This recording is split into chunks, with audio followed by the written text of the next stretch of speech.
There you go.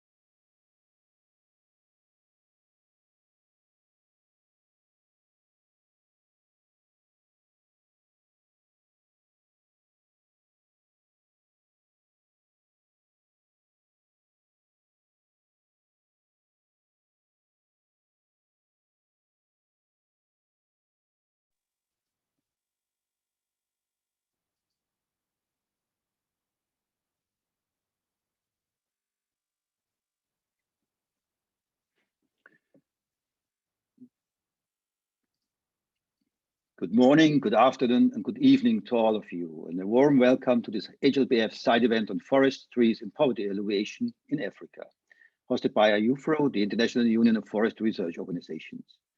My name is Christoph Wildburger, and I'm heading IUFRO's Global Forest Expert Panels program, in short, GFEP. Before we go into the program of this event, some brief technical information. This meeting will be live streamed on our YouTube channel and it will be recorded. Please use the chat box for technical questions only. You will be able to ask questions to the speakers in the Q&A box. Ladies and gentlemen, dear participants, today we will highlight the role of forests for poverty alleviation in Africa. Despite the wealth in natural resources, poverty remains a major challenge in countries across Africa.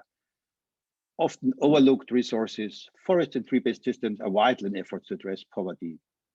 In this HLPF side event, we will discuss the key message of an expanded policy brief, which has been prepared by leading scientific experts and has been reviewed by a large number of stakeholders.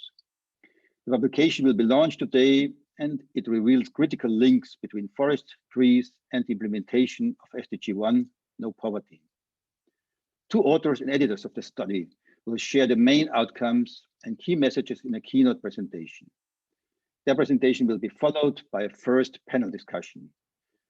Two other co-authors will explain important aspects of the relation between forests, trees, and poverty, and you will be invited to contribute to the discussion by asking questions to all authors. In a second panel discussion, local experts from different parts of Africa will share their experiences from stakeholder consultations and respond to questions from the audience. Before we start with the presentation and discussions, I would like to invite Alexander Buck, IUFRO's Executive Director, to address you on behalf of IUFRO. He will explain the institutional background of the scientific work that is being presented today. Alexander, you have the floor, please. Thank you very much, Mr. Moderator. Thank you, Christoph. Dear participants, good morning, good afternoon, and good evening to every one of you, and especially warm welcome to all our participants from the African continent. A warm welcome on behalf of IUFRO, the International Union of Forest Research Organizations. As some of you will know, IUFRO is the global network for forest science collaboration. Our network includes around about 600 member organizations, universities and research institutions, uniting about 15,000 to 20,000 scientists from all different parts of the world. IUFRO not only provides a structure for global science collaboration, it is also very active in working at the science policy interface. And this notably includes our Global Forest Expert Panels program, in brief GFEP, which carries out comprehensive, objective, and independent scientific assessments on key issues of high concern. In this way, GFEP seeks to support more informed decision-making and also contribute to the United Nations 2030 Agenda for Sustainable Development. Previous GFEP assessments have already addressed various SDGs, including climate action, zero hunger, and clean water. Ladies and gentlemen, as you are all aware, the first of the SDGs is to end poverty in all its forms everywhere. And I think you will agree with me that this goal has become even more relevant as the knock-on effects of the COVID pandemic on the world's poor are becoming increasingly evident. As has already been mentioned by the moderator, an important piece in this complex puzzle is frequently being overlooked, and that is the important role played by forests and tree-based systems. Forests and trees contribute a substantial proportion to income and provide a valuable asset for absorbing risks, absorbing shocks, and in some cases, even moving people out of poverty. At this side event, we are going to hear the main results of the expanded policy brief on forests, trees, and poverty alleviation in Africa. This expanded policy brief, which has been prepared by 20 scientists, provides concrete state-of-the-art scientific evidence about the role of forests and trees for poverty alleviation.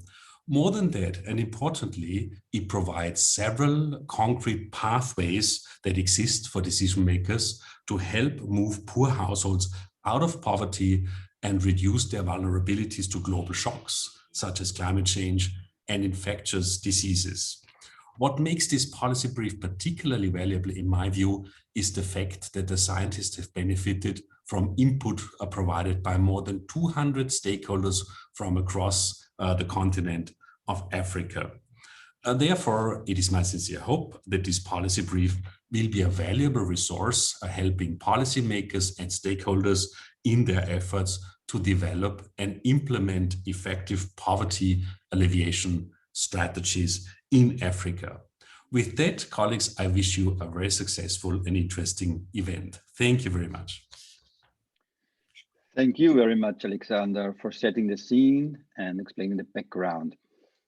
I'm very pleased now to introduce to you Doris Mutter and Dan Miller, both authors and editors of our expanded policy brief. They will share the main findings of our study with us now. Dr. Doris Mutter is a senior program officer with the African Forest Forum, and Professor Daniel Miller is associate professor at the Department of Natural Resources and Environmental Sciences of the University of Illinois at Urbana-Champaign. If you have any questions to them, please post them in the Q&A box. We will address them after the talks, after the first 4 talks today. Doris and Dan, could I please ask you for your presentation?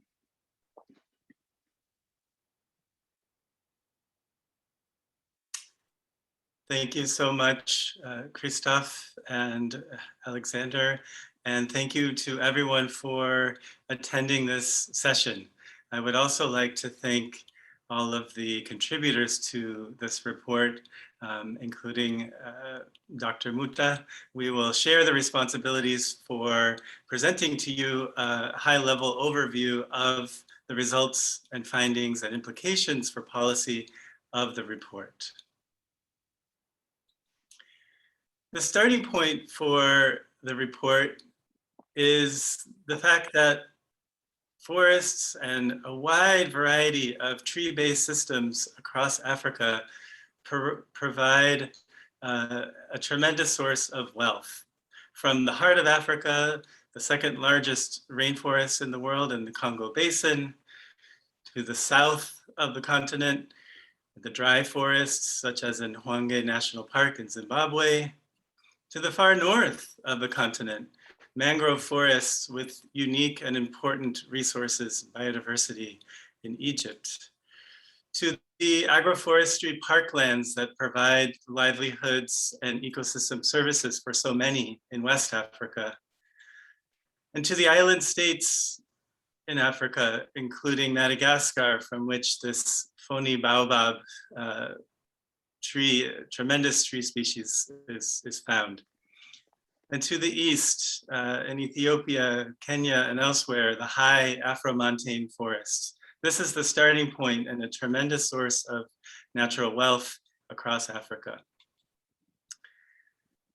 That trees and forests provide resources is not a surprise to people living in rural areas in Africa, such as this family outside of the W National Park in Benin.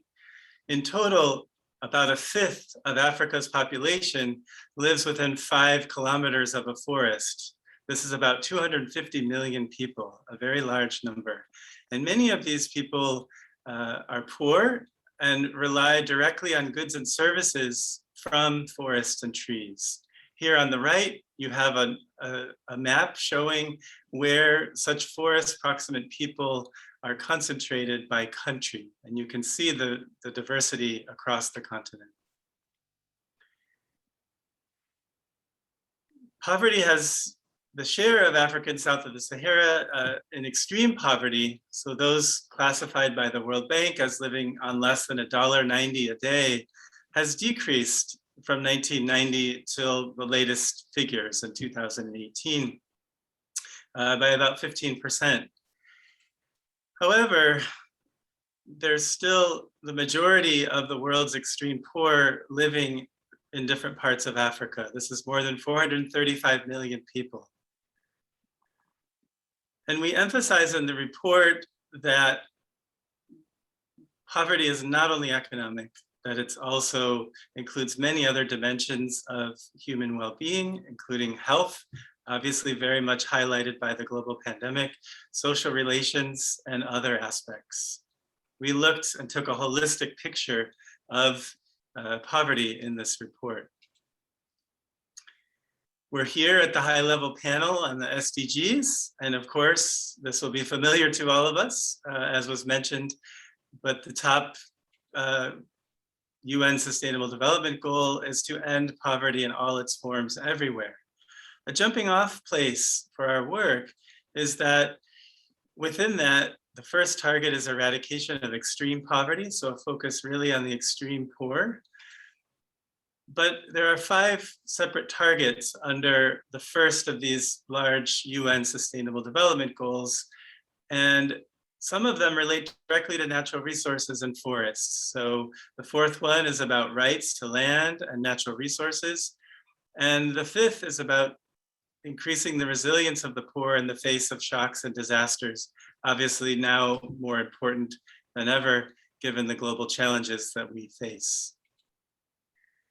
Within Africa, the African Union Agenda 2063, so for a 50-year longer-term agenda, has the vision of a prosperous Africa based on inclusive growth and sustainable development.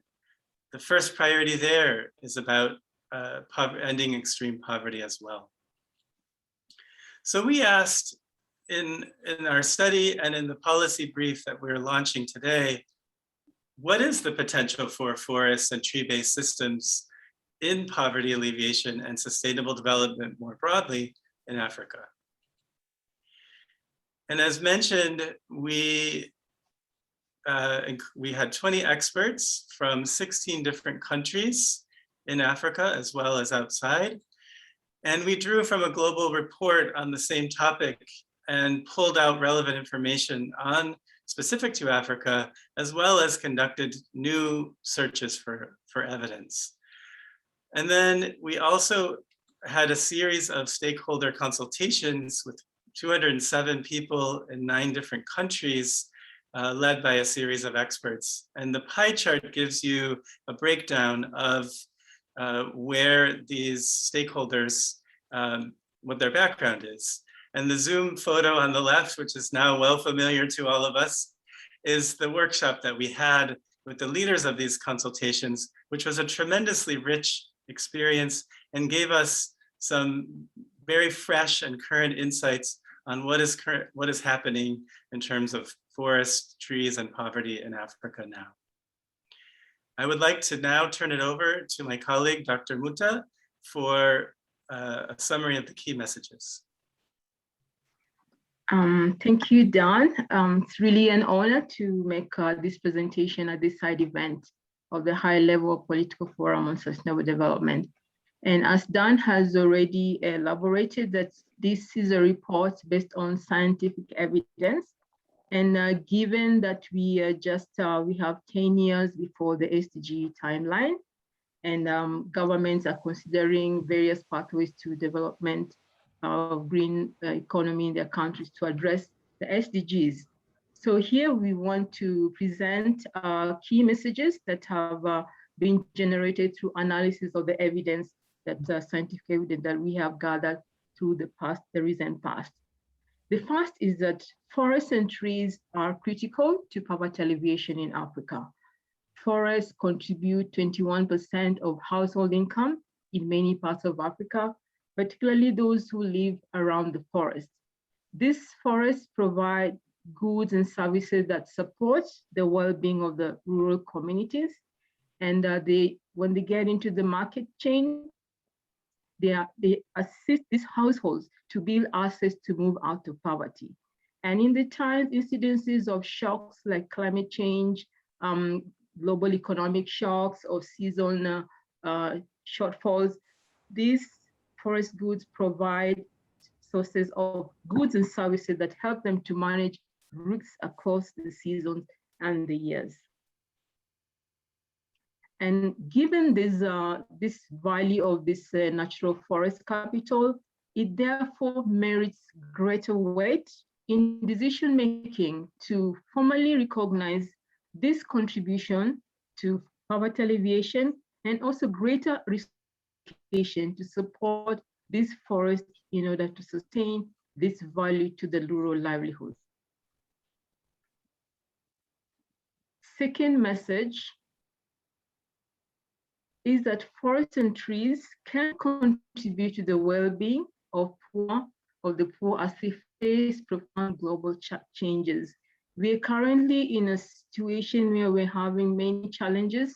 Climate change is one of them. Global economic shocks are very much with us. Infectious diseases, we have the COVID pandemic with us at the moment. And these changes are affecting the poor most harshly, and particularly by reducing the opportunities, narrowing opportunities for livelihood development for these people. And in such instances, we have found evidence that it's the forests that provide a lifeline for these rural people to enable to sustain their well-being.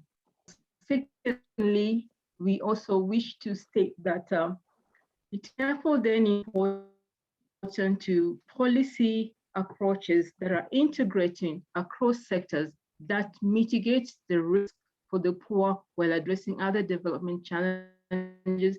And this would include issues of minimizing the inequities, the losses to the local community by addressing the land rights issues that enable them to build resilience to their lives by opening up more opportunities. For example, through commodity value chain development, they're able to now have resilience to address the shortfalls when they experience these shocks. The third message is we also found that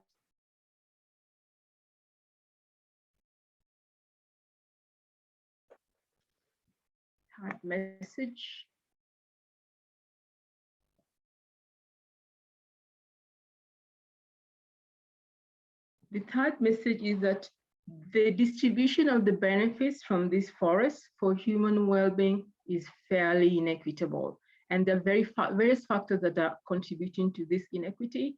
One of them is gender, others are class, ethnicity, and political, as well as other social differences that are shaping the way these benefits are distributed.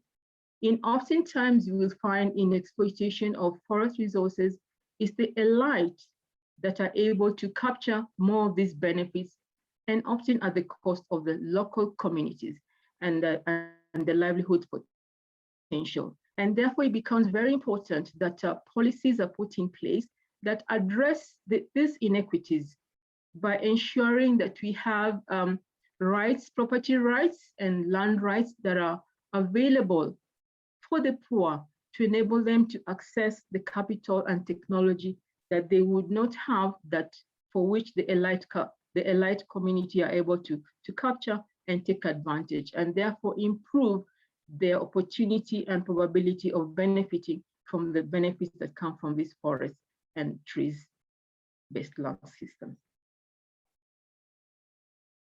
Next slide, please. Fourthly, we have cross-sectoral coordination in land use policies will be able to avoid excessive costs being borne by the poor.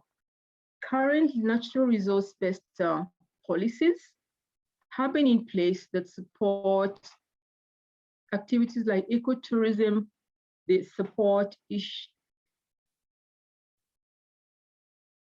ecotourism, as well as community participatory management, whereas so that when we have these policies that are competing, the exploitation of the forest might be able to be better managed instead of having conflicting policies. And some policies we have found that they do add pressure on the smallholders.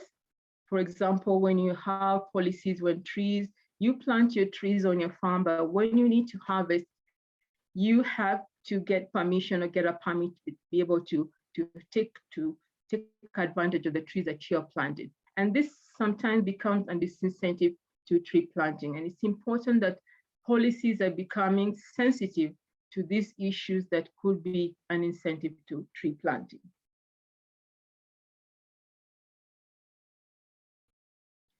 And to this end, then our study recommends that we have more transparent participatory approaches to land use planning, where we have wider engagement of community groups, as well as all the sectoral representatives, in order to open up issues that can be addressed on livelihoods that would improve the outcomes for the poor.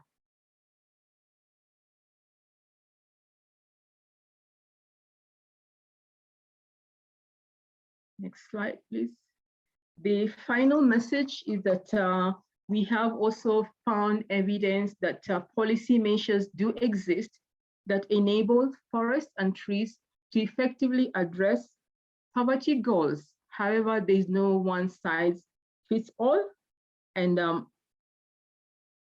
we find that a number of measures are in place to support community forestry approaches, ecotourism, that are able to ensure that benefits already arrive at to support poverty alleviation issues.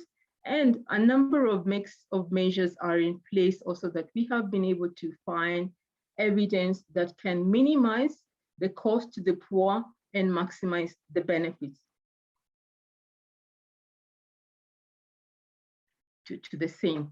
So these measures include rights-based measures, regulatory measures, and issues of formalization of the informal operation is an important component to ensure that their contribution is formally recognized in national processes and national accounting systems, so that they can be able to be acknowledged and be able to harness the benefits that come from a formal system of formal recognition of the same.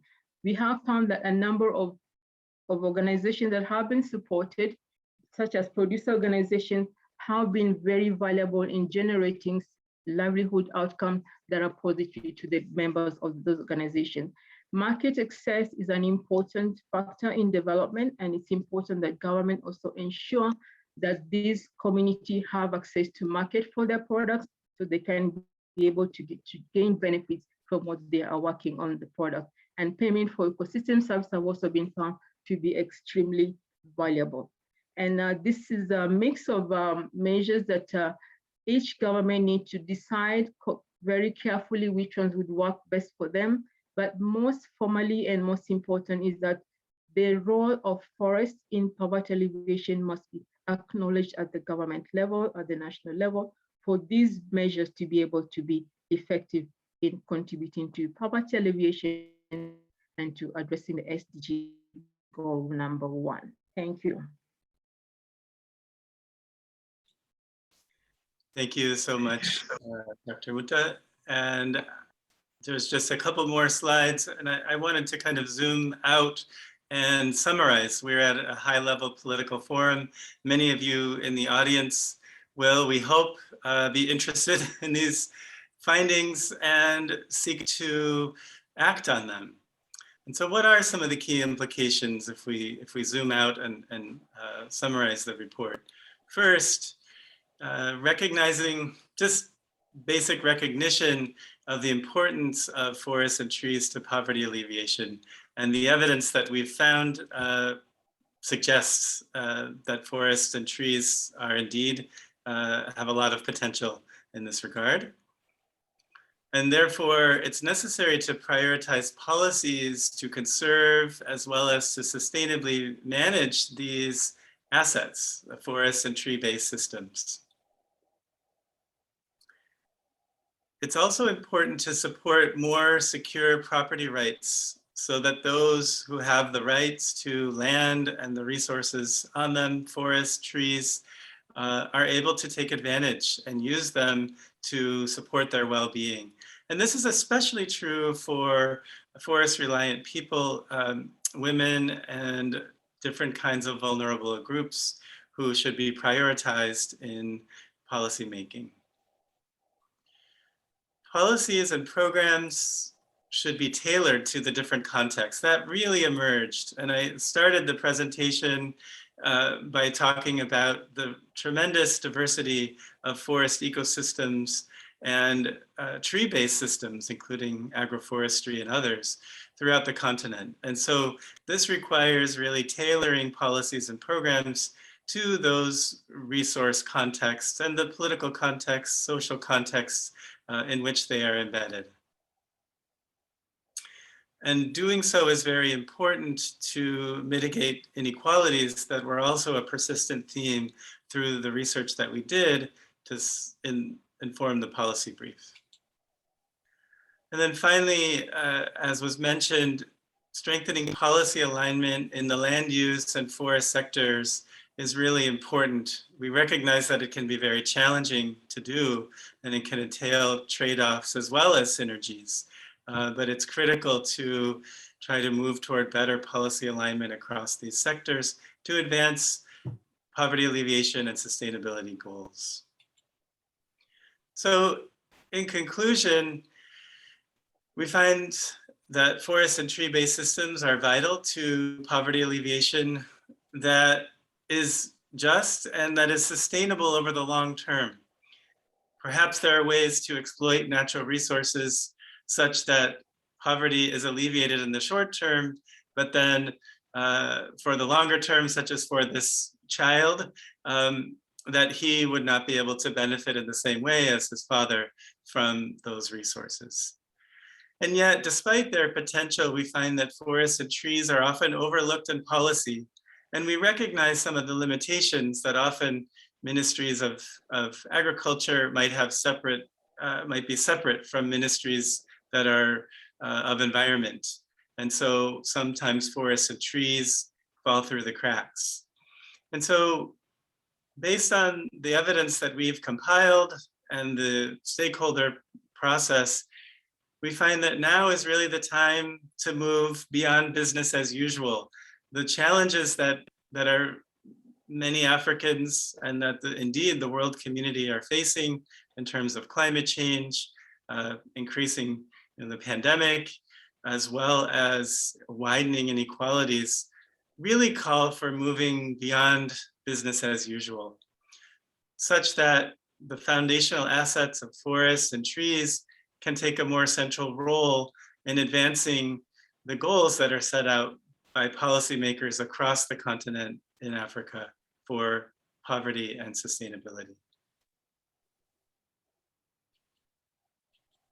So thank you very much for your attention. We will have time for questions, and we indeed look forward to the discussion. And so I would invite you to type your questions as Dr. Wildeberger suggested. And we'll come back to them after we hear from two more of our authors on this report. Thank you. Thank you very much, Professor Miller and Dr. Mutter, for this excellent overview of the study findings. And we will continue now with the statements of our panelists, who will now explain the specific aspects of the linkages between forest and poverty in Africa based on the scientific evidence we have analyzed. If you have any questions, as was already mentioned, please I'll put them into the Q&A box. We will address them after all presentations in the first panel discussion. Our first panelist is Gillian Kabwe. Dr. Kabwe is a senior lecturer at the Copperbelt University in Zambia, and she will explain to us the dynamics between forests, trees, and poverty in Africa. Please, Gillian, you have the floor.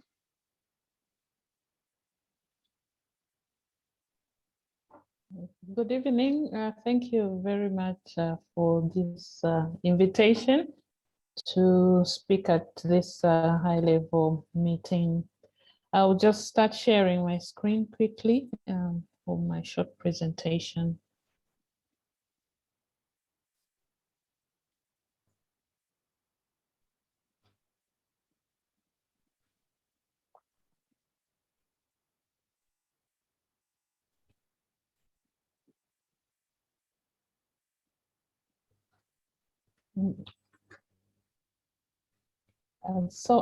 Just as a follow-up to what has already been presented by my two colleagues, Daniel and Doris, I would like to just highlight how we had organized our thoughts in preparing this report. Initially, we had to look at conceptualizing poverty dynamics so that we could look at the benefits that accrue to the users from that perspective. So we had looked at 4 aspects, which is the movement out of poverty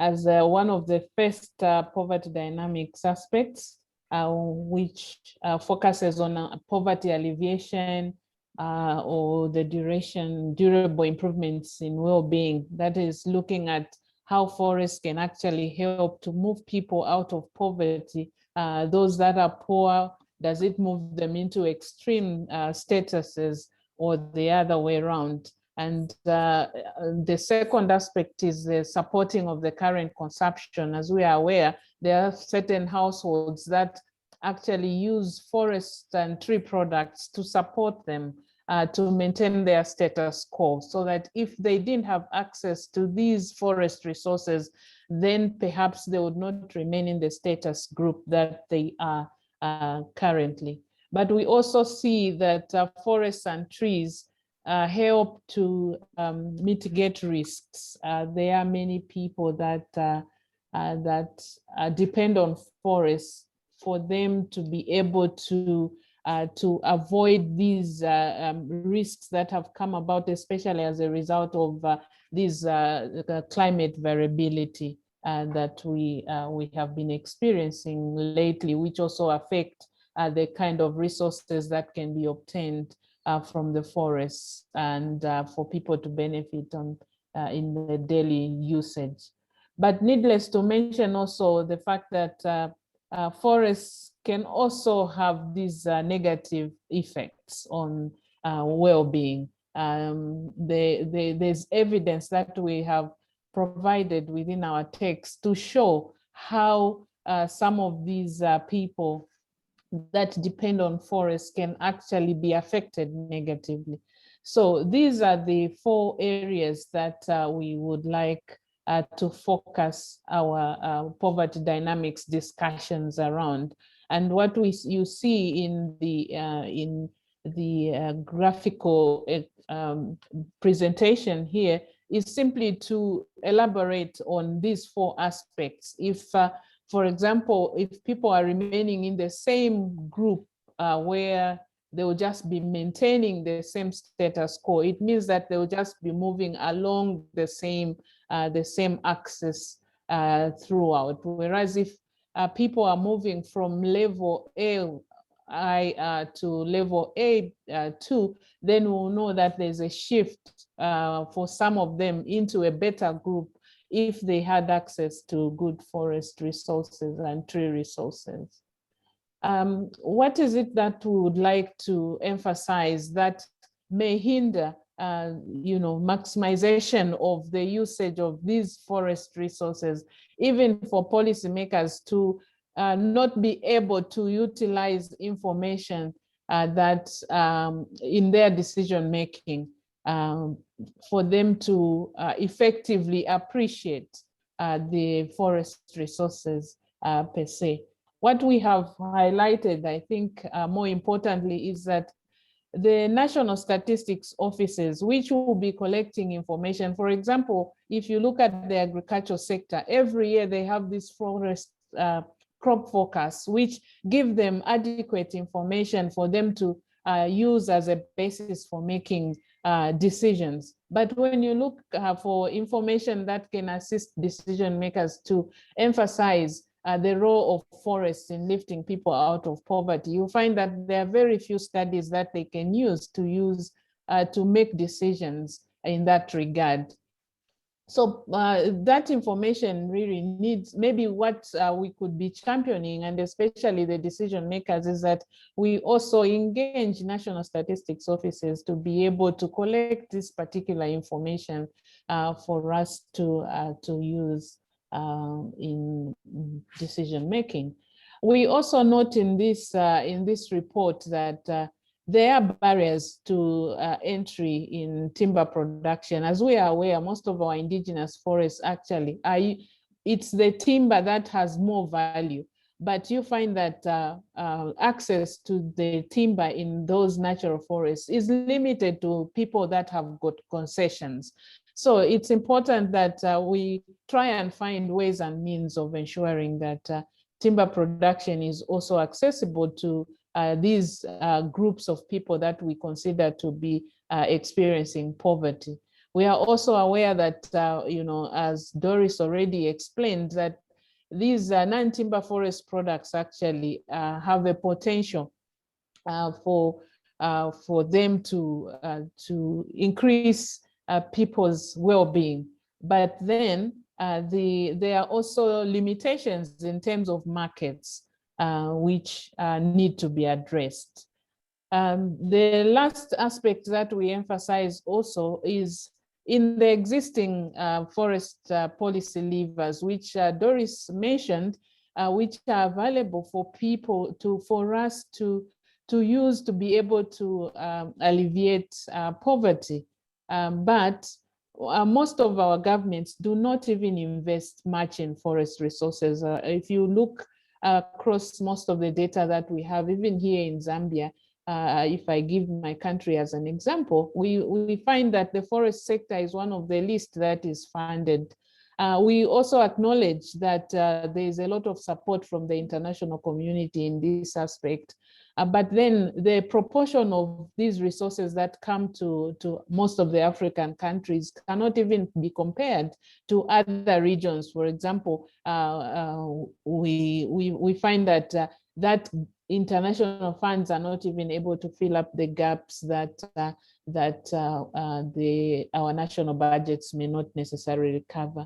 So importantly, I think there's need for people to be trained in resource mobilization, whether be it locally or internationally, because there are baskets of funds out there that can support forestry development. But as long as we do not have a resource that can tap into those resources, then we'll always remain underutilizable, and then this will also affect management of our forest and tree-based systems. But this is key to have people that can actually resource mobilize so that we can have a team of capacity developed personnel. I end my presentation there. Thank you. Thank you very much, Gillian, for this comprehensive overview of the dynamics between forest, trees, and poverty in Africa. Our second panelist is Laura Wang Rasmussen. Dr. Rasmussen is an assistant professor at the University of Copenhagen, and she will explain to us the contextual factors that shape the poverty dynamics in Africa. Please, Laura, you have the floor. Yes, I'm just going to share my screen.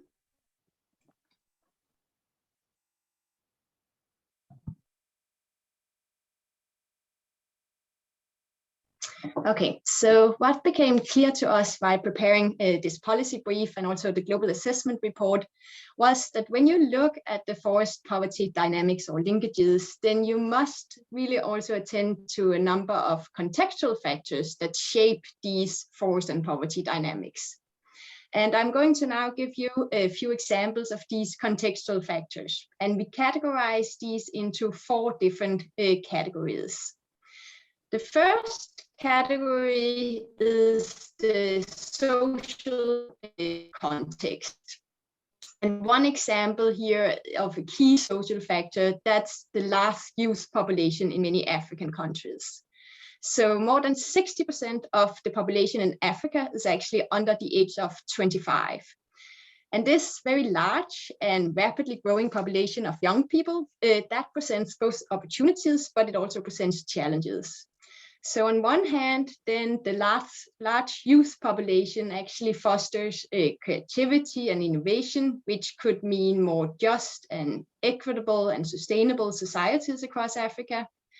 But then on the other hand, then there is also a declining interest among young people in forest management, and also the whole appreciation for the role of forest and trees that they can play in poverty alleviation. Then the second broad category of contextual factors shaping forest poverty dynamics, that's the economic context. And one example here is mega infrastructure projects such as the Lamu transport corridor that goes all the way through Kenya. And this mega infrastructure project aims to increase national and international connectivity and secure access to energy and natural resources. But it does also have major consequences for both the forest landscapes and then especially the people living in these forest landscapes.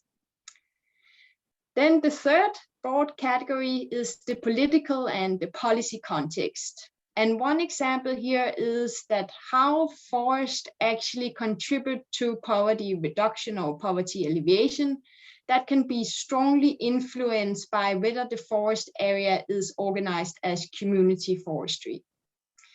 So in the scientific literature, then we see many examples of how community forestry can reduce poverty, but we did also come across a few studies from Kenya and Ghana, where some areas with community forestry have actually experienced increases in inequality because forest access has been restricted for the most marginalized and poorest community members.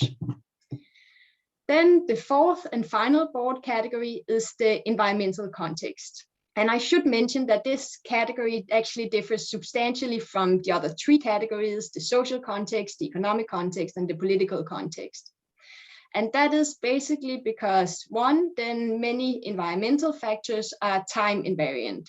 And then two, then if we look at the case of climate change, then the effects on forest poverty dynamics, those are characterized by very long time lags. And then the third reason is that environmental factors such as climatic stressors, those are actually very difficult to change through forest or poverty interventions or policy instruments. So these should rather be seen as constraints or boundaries to the forest and livelihood strategies and activities. Then I would like to end by saying that these social, economic, political, and environmental factors can exert influences both at the very local scale, the national scale, and international scales. But when we in the past have looked at the role that forests play in supporting local communities, then I must say that we have used a lens that was way too narrow. So in other words, then to really understand the types of actions and policies needed to safeguard forests and communities, these communities that really depend on the forest, then we also need to devote attention to mega trends that operate at regional and intercontinental and global scales, but that actually shape the forest and livelihoods at the very local level. And through this work, then we identified 5 of such mega trends. And these are the growing commodity markets, the climate change, technological change, then global social political movements, and finally the spread of infectious diseases. Thank you very much. Thank you very much, Laura. I think this was a lot of food for thought, and I see already that people have posted many questions, and I'll try now to my colleagues and I will try now to compile these questions and ask our speakers to respond. And the first question I will address to Dan Miller. And the question is, how could PES schemes be funded and be viable alternatives in Africa? Should they allow payments directly to the poor? Thank you, Christoph. And I've been also monitoring the question. There's some really great questions in here, and I hope we have a chance to get to them. On payments for ecosystem services, I think absolutely we see REDD+, so reduce emissions from forest degradation. There's a lot of Ds, deforestation and degradation. Obviously being a very prominent type of payment for ecosystem service scheme, that's particularly relevant where there are large expanses of forests that can sequester carbon at a large scale. So, obviously that's a possibility, but it seems that the question is about, within Africa, many of those schemes are more global in nature, with the funds coming from wealthier donor countries. Within Africa, I think the short answer to the question would be yes, direct. There seems to be evidence, not just from Africa, but elsewhere, that payments to individual land owners is an effective way to, I think we found some evidence that can be used to certainly support well-being, whether it's a pathway out of poverty. I think the evidence is more mixed on that. And I think some of the colleagues that were working specifically on this might also chime in on this if they would like to. But I think the trick there would be how to identify the relevant landowners. And as we know, land tenure and property rights are often overlapping in terms of customary rights, traditional rights, individual rights, and government claimed rights. And so figuring out who should get the payments is a tricky question. But generally we see evidence that payments to individual landowners can be effective. I don't know if any of my colleagues want to further answer that question. Thank you, Dan. Is there anybody of the panel who wants to add on? I mean, we do have a lot of other questions too to address. If not, then I would maybe, Doris, please, sorry. Yeah, mine would just be supporting what Dan has already said, that PS is an effective way and to ensure that benefits actually go back to where the work is happening.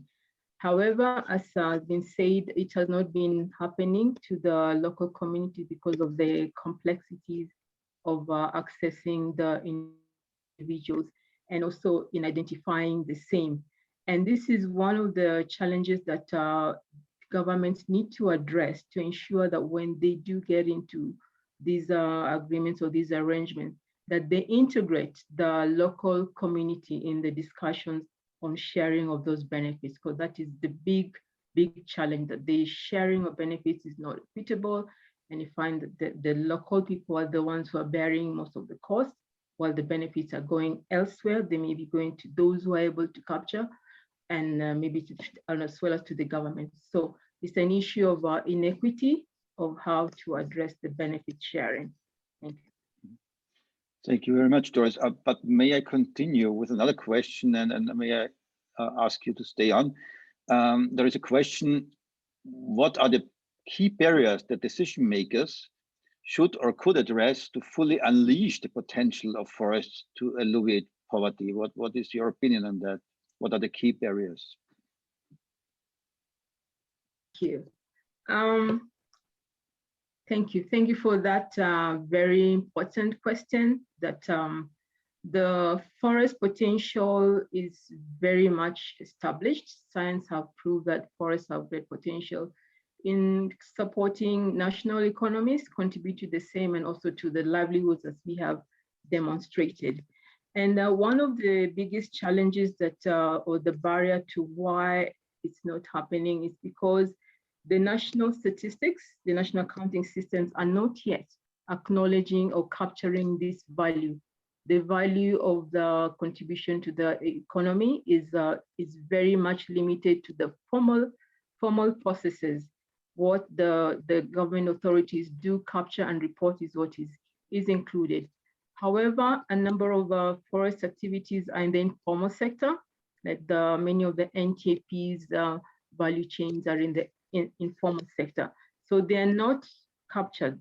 What happens, how they benefit or what they don't benefit from is not captured. And that is one of the challenges that needs to be addressed, that a formalization of these informal operations will be useful in ensuring that the benefits are captured formally and the operations are also supported formally, because what they contribute is what will be allocated back to them.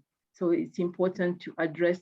And also the issues of land tenure is an important activity that needs to be addressed, because many of the local communities do not have rightful tenure to where they collect their resources for their livelihoods and also for the businesses. So you find that they are at a disadvantage because when they go to access, they have challenges to access those resources and it becomes a constraint. So tenure is an important issue, land rights, as well as property rights. When the products get to the market, you find that the benefits only go to those who are able to capture like upstream at the market level, but at the production level and to some extent transportation level is not very much appreciated in terms of benefits. So the benefits are very much inequity. So need to support those value chains properly in an informal way, formal way. Thank you. Thank you very much, Doris. I do have another question I would like to direct to Gillian. And the question is, what is your recommendation on forest enterprise development? And what can the international community do to assist in increasing the value of African forest products?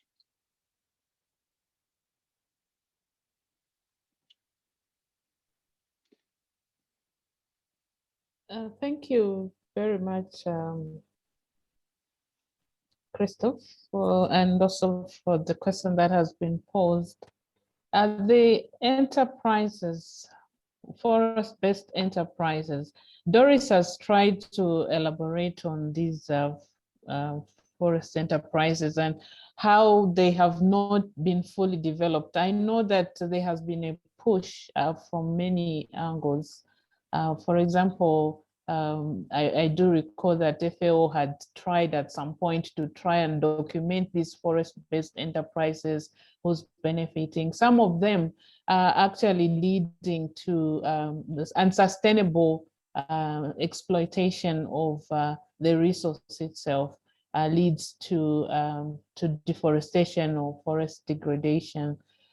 So in order for these enterprises to be formalized, I think, and also the reduction in improvement of roads, reduction of taxes, if they are formalized, because I think many people try to dodge taxes in most of our African countries because of the high interest, very high interest rates. People are unable to obtain loans. And as you know, most of our forests are also dry forests. So certain periods of the year, they will not even have resources that they can use to sustain their businesses.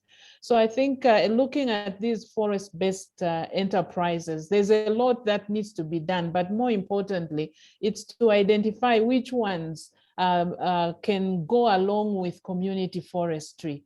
Because like now, community forestry is being championed, but what would be the basis to incentivize people to get involved in community forestry if it's not these forest-based enterprises, which people can then see that there are these benefits that will accrue to them as a result of them being involved in these forest-based enterprises. I think that's how I would sum it up. I know it's a difficult thing because many people have not yet seen what can come out of it and how they can obtain resources from far off distances. The technologies in the cities, the resources are far in the forests that are far from where people are living.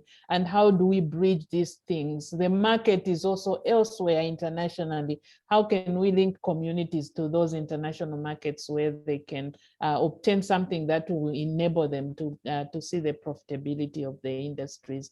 I think it's in all this value chain that we can see enticement of people getting interest in engaging in forest-based enterprises.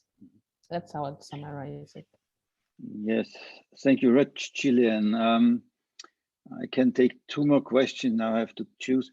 There is one question I would like to direct to Laura.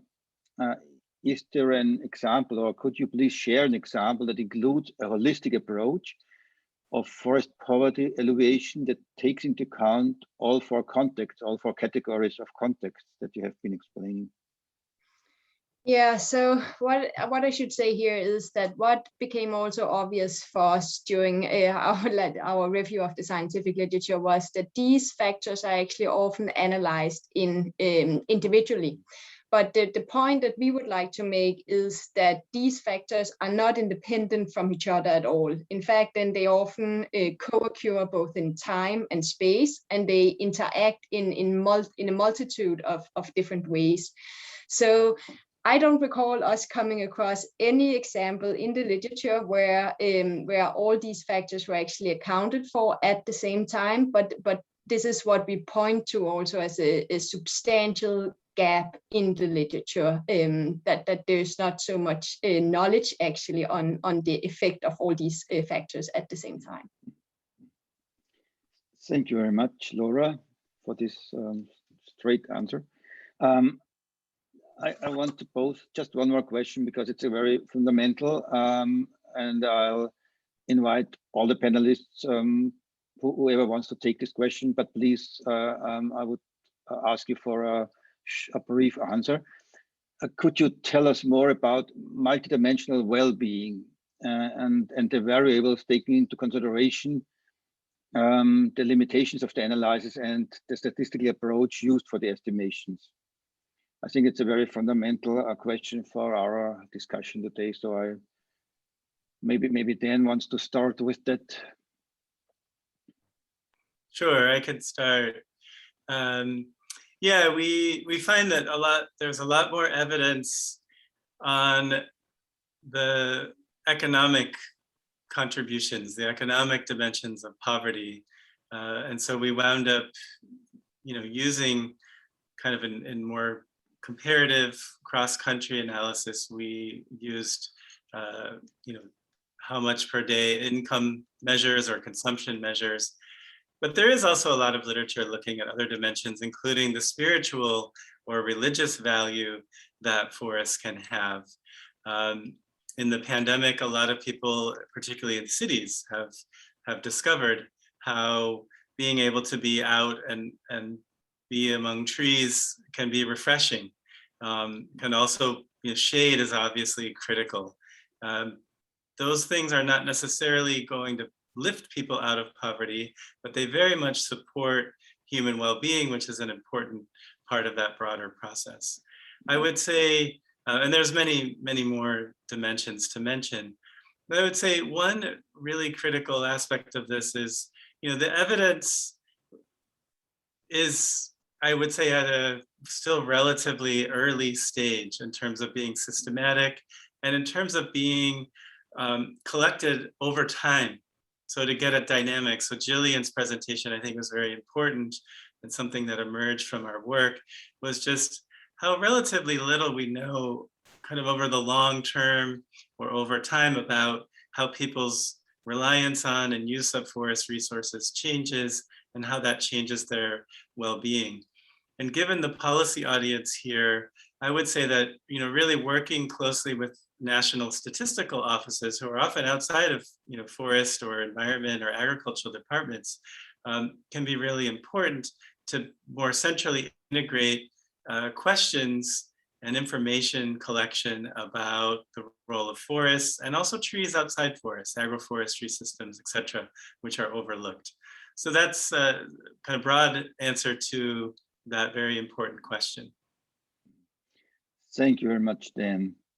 And I suggest that we now continue with our next panel. Thank you very much for your excellent questions, and thank you very much to the speakers for the excellent responses.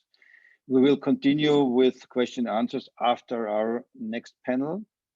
And our second panel will start with statements of our local experts. 9 scientists from different parts of Africa have consulted 207 stakeholders across Africa, mostly virtually, of course, due to the COVID pandemic, and collected their views on the outcomes of our scientific analysis. The stakeholders were selected to represent different relevant groups, including national policymakers, civil society, academia and research, the private sector, international development organizations, and other interest groups. These comments of the stakeholders have then informed the development of the final version of the publication as you see it now. The comments were addressed within each section of the policy brief. And I would like now to invite as a first speaker, Dr. Abby Chagala, the Assistant Director of the Kenya Forestry Research Institute, who will share with us stakeholder views from East Africa. Abby, you have the floor, please.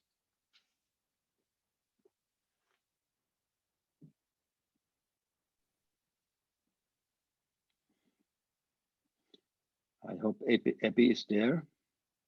Yes, I am. Yes. Good evening or afternoon or morning. Thank you very much, Chair, for this opportunity.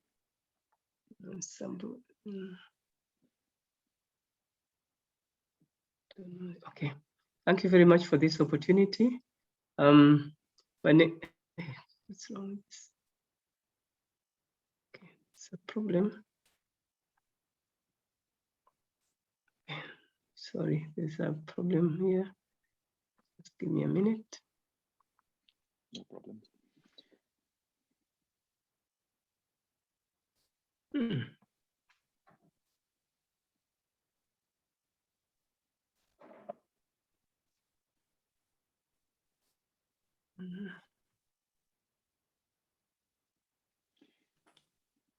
I can also continue with another statement and give you more time if you need, Abby. Yeah, there's a problem with them. Don't know why I'm not getting my presentation. Okay. Okay. Sorry, Chair, I'm on now. Yeah. Thank you. Okay. Yeah, I managed to get it. My name, as the Chair said, is Abby Chagala from Kenya, and I wish to share experiences on conducting stakeholder consultation in East Africa, particularly in Kenya. I will start with the consultation process. In East Africa, the consultations were held in 3 countries, namely Ethiopia, Kenya, and Tanzania, and the process was generally the same. In Kenya, the consultation commenced with the identification of key stakeholders from different relevant groups. Each stakeholder was contacted through telephone and email. The purpose of the consultation explained, and each requested to confirm their participation. The list of stakeholders who accepted to participate was then submitted to IUFRO for approval as required. The draft expanded policy brief on forest, trees, and poverty alleviation in Africa was shared with the approved stakeholders, and online Zoom consultations arranged. The consultation focused along the guiding questions provided by the Global Forest Expert Panel and against the backdrop of the existing forest management in Kenya and knowledge of other African countries.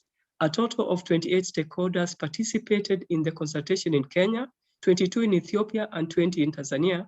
And this included policymakers, civil society, researchers, academia, private sector, local and international NGOs, community-based organizations, and farmers from across the country to ensure that all views were captured. Inputs during the consultation were summarized into a report, which was submitted to IUFRO. Chair, during the process of consultation, all stakeholders were committed to contributing to the policy brief and wish to be involved in such future processes. Some of the challenges faced during the consultation were that face-to-face consultations could not be held as there was a lockdown in the country due to the COVID-19 pandemic. Some selected stakeholders required formal invitation and clearance, which was not possible. And some stakeholders had poor internet connectivity, while a few were unable to attend the consultations or provide their input due to personal challenges. I now wish to summarize the key issues raised by the stakeholders during the consultation. First, there was no doubt that all types of forests in Africa, including those in dry zones, the mangroves, rainforests, miombos, savanna, and plantations, contribute greatly to poverty alleviation through provision of goods and services, and each deserve recognition. It was, however, noted that ownership of these forests is key as it influences sustainability. In addition, mountainous and hill forests and the littoral vegetation ensure and are critical for sustainability and availability of water resources and downstream land use activities locally, and as far as Egypt in many sectors, including agriculture and fisheries. The expanding area of agroforestry, farm forestry, trees in urban centers, and private institutions have great potential for achieving the desired 10% tree cover in many parts of Africa and in reducing overdependence on natural forests. Number two, it was noted that despite their importance in poverty alleviation, forests and trees are not considered as crops and are therefore not managed under a clear value chain approach, ranging from tree seed, management, development, processing and value addition, marketing and consumption. This has affected the appreciation of forests and trees in poverty alleviation. Furthermore, benefit sharing with local communities along the value chains and infrastructure development for access to markets has not been clearly defined, although they are key to poverty alleviation.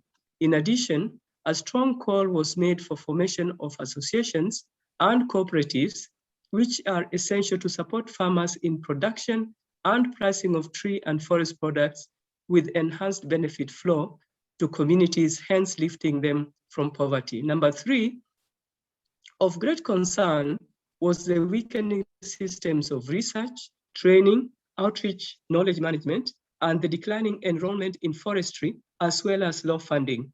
A focus in these areas will enhance the state of the art and capacity for value chain development. This will also provide opportunities for incorporating indigenous knowledge, development and sharing of cutting-edge technologies, and protection of intellectual property rights in these systems to the benefit of local communities. Enhanced access to information will empower local communities and the civil society to support sustainable forest management, lobby for their rights, and gain positive political goodwill and support to forestry development. This strategy will also fast-track the development of the Forest Policy and Forest Act and create an enabling environment for forestry development. It was further noted that over 2 decades from the Jakarta Declaration made during the 8th World Forestry Conference in 1977, which was a landmark that turned forest management to support food security with implications on poverty eradication, few, if any, African countries' forest policies have captured this shift. Revision of forest policies remain in draft forms and are yet to receive approval by Parliament. Chair, the importance of gaining positive political goodwill and support remains paramount in enhancing the recognition and the contribution of forests and trees to poverty alleviation. The stakeholders were confident that a focus on these observations will provide a sound base for developing and implementing inclusive policies and supporting instruments that guide effective contribution of forests and trees to poverty alleviation and sustainable management.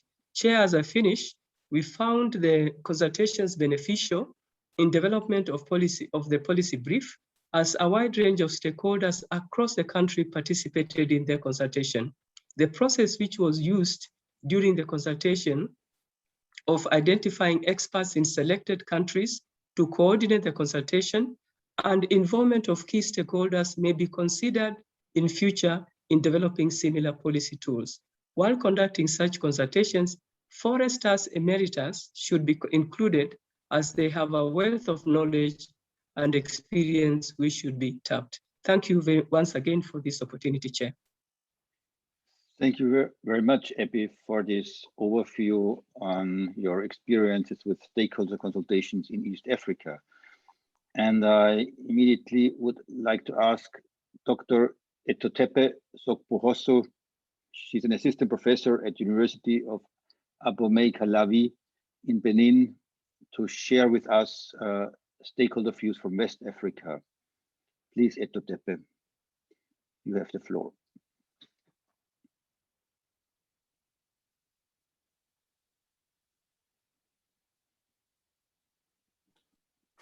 Okay, please unmute and share your. Yeah. Thank you.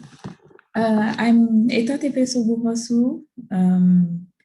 I'm associate professor at the University of Abomey-Calavi in Benin. I've also contributed to this stakeholder consultation in Benin, West Africa.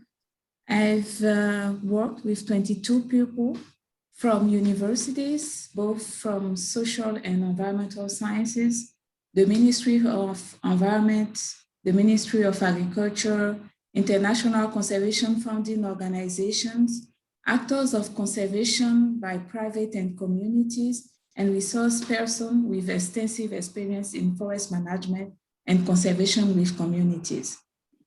According to stakeholders in Benin, the policy brief is an interesting initiative that encompasses most important factors related to the link poverty forest.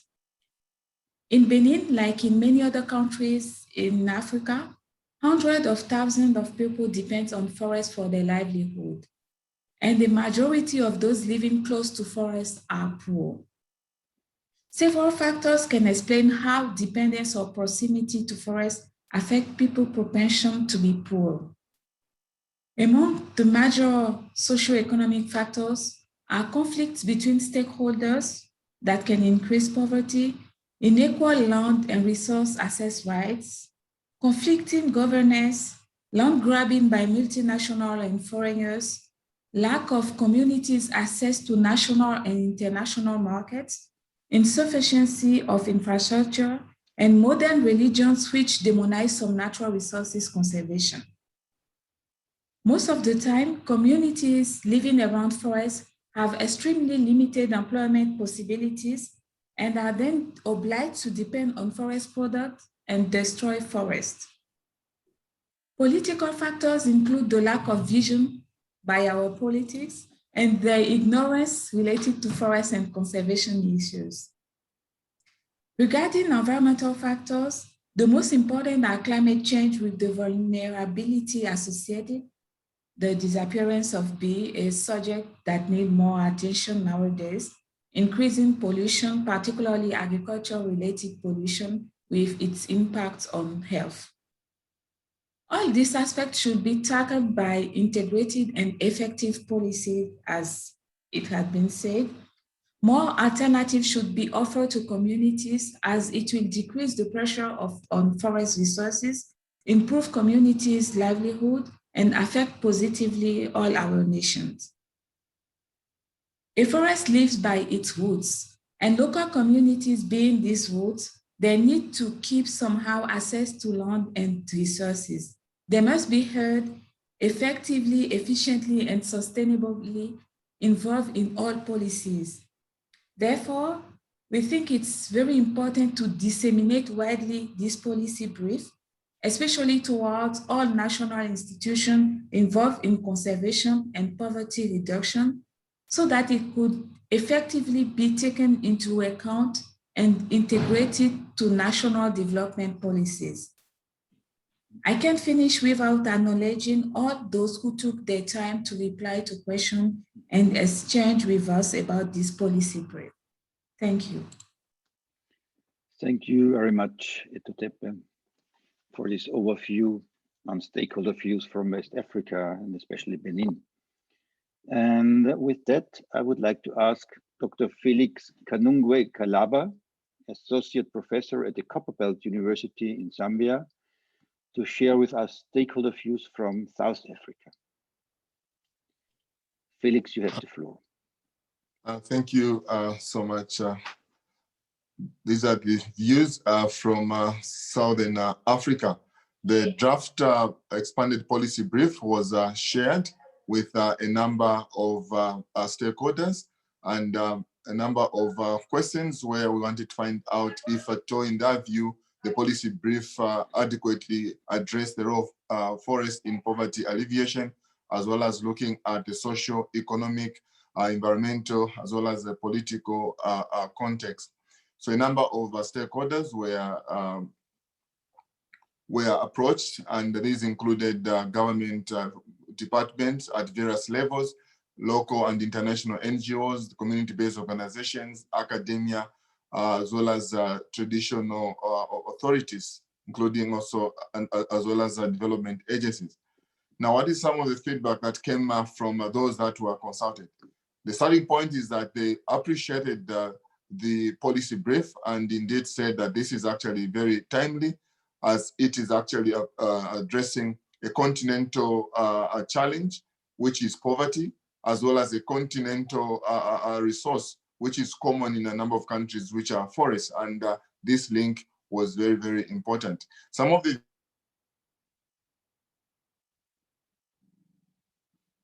views that were highlighted was that in the countries, one of the challenges was that forests remain underreported, as well as their role in poverty alleviation is not well articulated or reported in national documents.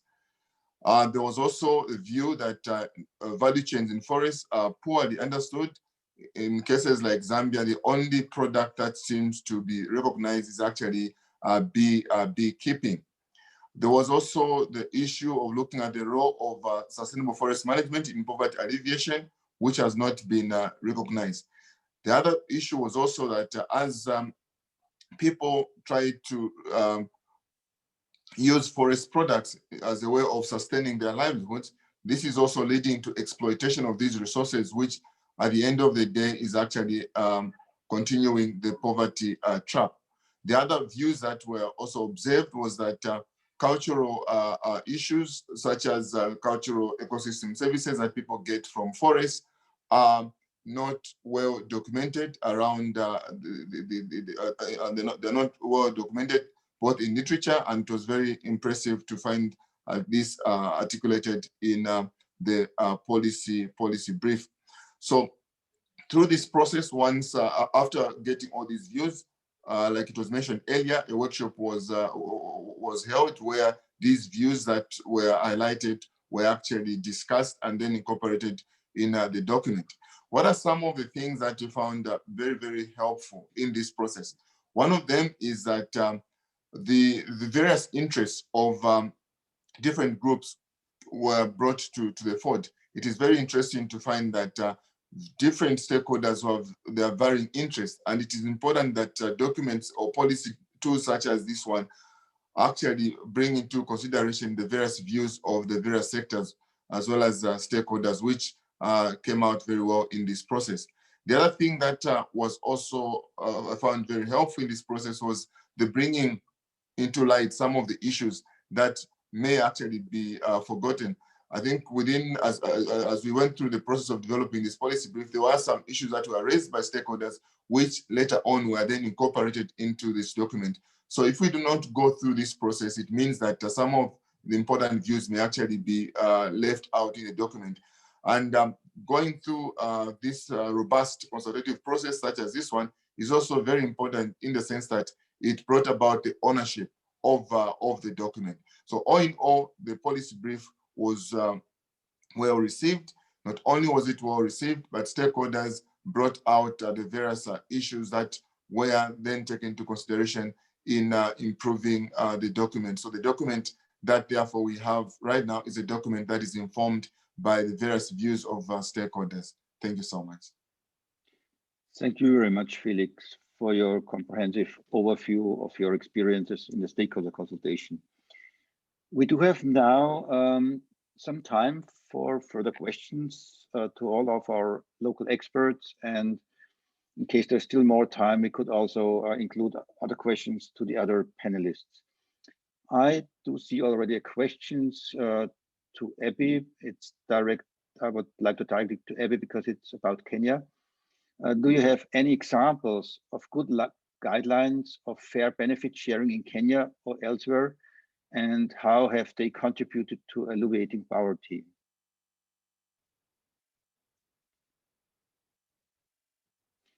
So I would ask Abby if she's on, if she could respond to this question.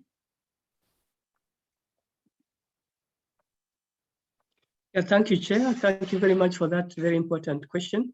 Actually, benefit sharing came out very, very strongly during the discussions, and it seems that is probably key to is the key to to alleviating poverty in very many communities, especially those surrounding the forests. And yes, we do have examples of that in several parts of Kenya, actually, like the coastal part, and even the western part with the rainforest, and even in the Mau forest. So there are quite a number of those, and how that can actually assist the communities in alleviation of poverty. And what we also noted was that when you come to the large industry, the large corporations who extract maybe forest products from whatever, whether it is timber or non-timber forests or whatever it is, we found that those companies make a lot of money out of those products. But you go to those communities, you find that they are some of the poorest communities. So it's like, that benefit sharing came out very strongly to say that whatever, even if it's large companies, whatever whatever benefits or economic benefits they have from those forests, it should also go down, trickle down to the community. So benefit sharing was very key. Thank you very much. Yeah. Thank you very much, Epi. I do have another question. I would like to direct it both to Tepe and to Felix. How can publications like this policy brief best contribute to the decision-making processes in and across Africa?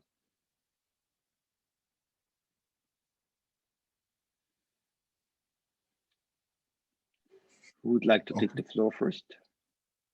Okay, thank you. I can. Yes, Felix, please, if you start. Mm-hmm. Okay, thank you. So I think the first thing is wide dissemination of such findings to policy makers. One of the advantages that we have is that there was a consultative process. So this document has indeed in it views that came from some stakeholders. So one of the things that I think is required is there's need for a robust dissemination of this document. I must also mention that over the years, we've not had documents that have looked at forest and poverty in this great detail across the continent. There have been pockets of studies in some countries, but one of the things that we lacked is actually contextualizing and coming up with the state of the knowledge. So I think this document must be distributed widely at the continental level, and then nations can also then start looking at it differently and building on these findings. So I think the key thing is disseminating this very, very widely. Thank you. Thank you very much. Tepe, would you like to add your views? Yeah, I have the same opinion. Like I said, it should be disseminated widely, but not just like sending them to ministry and all this, but take the lead and do some lobbying around it. International organizations need to do some lobbying so that the decision maker should pay more attention to it and try to use it and apply it. Thank you. Thank you very much. This is a very interesting discussion. Yes, there is still a question left to the previous panel. And I think I would like to direct it to Laura. What are the effective strategies to communicate the importance of forests in poverty alleviation to policymakers and the public? So what do you think, Laura, what are the most effective strategies in communication? So I think it's very important to actually involve the policymakers very early on in the process. If, for example, you are planning a given research project or things like that. So it's not just the final findings that you present, but you actually involve them from the very beginning. So you get their specific inputs on what is actually needed. And then I will say that this whole process has actually really helped a lot for us as researchers in terms of knowing what is actually needed and what is the interest. And then I think my second point is that I think it's very important to communicate it in different formats. And I also think that this policy brief is a very good step also to echo what Felix just said, that this is actually one of the first time where we have this broad overview. So often it can be a little bit tricky, I think, for policymakers to know what to do with a very context-specific knowledge. But policy brief like this, where we try to actually sort of like collect it at a more broad scale, I think that is very helpful to guide. Thank you very much. Oh, I see there is another question. It's what can the role of youth be in sustainable forest management in Africa, and how can they be engaged in such interventions? And I might ask one of the African experts, maybe Etotepe, do you would like to respond to this question? Sorry, I didn't hear it well. Yeah, the question was, what can the role of youth be, young people be, in sustainable forest management in Africa, and how can they be engaged in such interventions?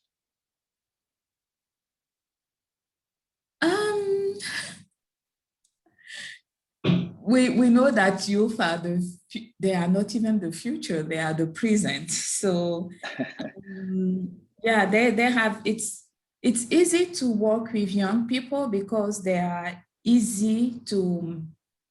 easy to make them change their mind because they are not, I don't know how I can say it, but it's easy to work with young people, and they are a good way to reach the older one. They are more prone to change things. So I think, yeah, it's important in all policies today. I think young people have a lot of things to do. They have an important place, and they should be involved in all policies and all action in the field. And what is good is they are quite active. There are many youth organizations that could be involved in this. I saw someone posted something about that, and yes, they can help with the lobbying of this policy brief. Thank you very much. Yes. Yes. Should I add to please, that? Doris. Yes, sure. Yeah, I think please. one of the challenges we have with the youth is that they do not find forestry very attractive. And one of the things we need to do is to make it attractive to them. Currently, the major challenges they're facing is unemployment. So if we can show them how they can generate their income from forestry through providing employment opportunities, even building their capacity to develop enterprises on forest-based enterprises that they can generate their livelihoods, I'm sure they will be much more engaged in this. They'll be seeing the value. So we need to communicate this value to them and bring them on board in capacity building so that they can see the value and also give them the space to contribute, because they are very young. As the panelists have said, they're very energetic, so they have a lot of potential to contribute to forestry. And they're also very innovative. In the ICT sector, they are the most active. And if we can find a way to use their innovations in forestry and enterprise for their own livelihoods, I'm sure they will be able to be much better entrenched into forestry activities. Thank you. Thank you very much, Doris. I see that Abby and Felix raised their hands. I start with Abby, but please be brief in your intervention. Yes, I'll be very brief, Chair. Thank you. During our discussions, we noted that there was a very big disconnect between the youth and the older generation. And the youth are looking at forests for extraction and making money rather than the sustainability. There's a bit of sustainability that is missing in that disconnect. And that's why we were advocating for knowledge management and to see how can we get that indigenous knowledge from the older people and to get the youth to appreciate the importance of forests and also sustainability. And I think my other two colleagues have filled in the other things that I would have said. Thank you very much. Mm-hmm. Thank you very much, Epi. Felix. Thank you so much. I think one of the things that we need to do is that the young people must see economic value of forests. If you don't know the economic value or there are no economic benefits, then engaging in these things is taken as a sheer waste of time. So there's need to actually develop value chain in forests, which will actually promote, which will interest young people, because wherever there's money, wherever there's resources, young people will be engaged. They're not going to just be engaged for the sake of just conservation, but I think there's need to make that link. Secondly, we've talked about ICT in agriculture and all these other sectors. The question is that what steps have we moved in looking at ICT in forest management? ICT in forest management, it's not there. So I think these are some of the things that we need to do. If you're going to talk about just conservation, if we're only going to talk about the future, for young people who is unemployed today and lacking basic necessities today, they're not going to be engaged. But I think we need to develop a value chain for forest products. And these value chains alone will promote and interest the young people. Thank you. Thank you very much, Felix. With that, we're coming to close, ladies and gentlemen. The time is over. And well, in summarizing, I have to say, I mean, we know that forests and trees are often overlooked in the context of poverty alleviation. But all the evidence presented in the side event today confirms that these natural capital assets need to take on a more central role in advancing the global poverty reduction and sustainability goals, and that especially in Africa. And however, if you look at that, it is crucial that the policy and management measures that enable forests and trees to alleviate poverty are tailored to each specific context. And that's why we have developed this policy brief, and I sincerely hope that our publication will successfully contribute to raising awareness on this issue and to developing effective poverty alleviation strategies in Africa. Our publication is now available for download at the IUFRO website. You will see the link posted in the chat. Hard copies can be also ordered from IUFRO headquarters. And with that, I wish to express my sincere thanks to all speakers in this event, to all the authors and editors of the publication. And I would also like to sincerely thank our donors, without whom none of the work presented today would have been possible. And last but not least, sincere thanks to each and every one of you for joining this HLPF side event of IUFRO. Good day, good evening, and good night.